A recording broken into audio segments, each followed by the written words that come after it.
తాడుకు వతి లేదు, తవుడుకు వతి లేదు, గుంజకెందుకమ్మా గుంజులాట అంటారు చూడు. ఇక మరి అచ్చం గిరే సామెతకు పోయి ఉండుల్లా ఆలంపూర్లో బీఆర్ఎస్ పోయి రాగల ముచ్చట.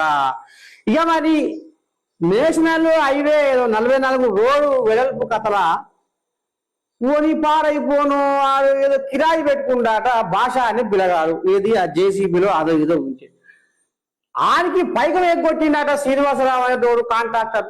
అరే ఇక మరి ఏం చేయాలి ఎట చేయాలని పాపం అక్కడ ఉన్న పెద్ద మనిషి అమ్ముగ్దారి సంపత్ కుమార్ కు ఫిర్యాదు అయితే, అరే ఇది పద్ధతి కాదు కదా నాయన అని ఫోన్ చేసి మందలించినందుకు ఇక నీ దండం పెట్టి లేనిపోయివని అంటగట్టి 8 లక్షలు ఎందుకు ఇవ్వరు నువ్వు అని అడిగినందుకు గట్టిగా 8 కోట్లు అడిగిండు, బెదిరించిండు కాంట్రాక్టర్ అని కథ గమ్మించి అబ్బా గింత రామసక్కని కార్యం ముంగటేసుకొని ఎంత ముద్దుగా పోటపాలు వస్తున్నాయి బీఆర్ఎస్ పోజాగలో.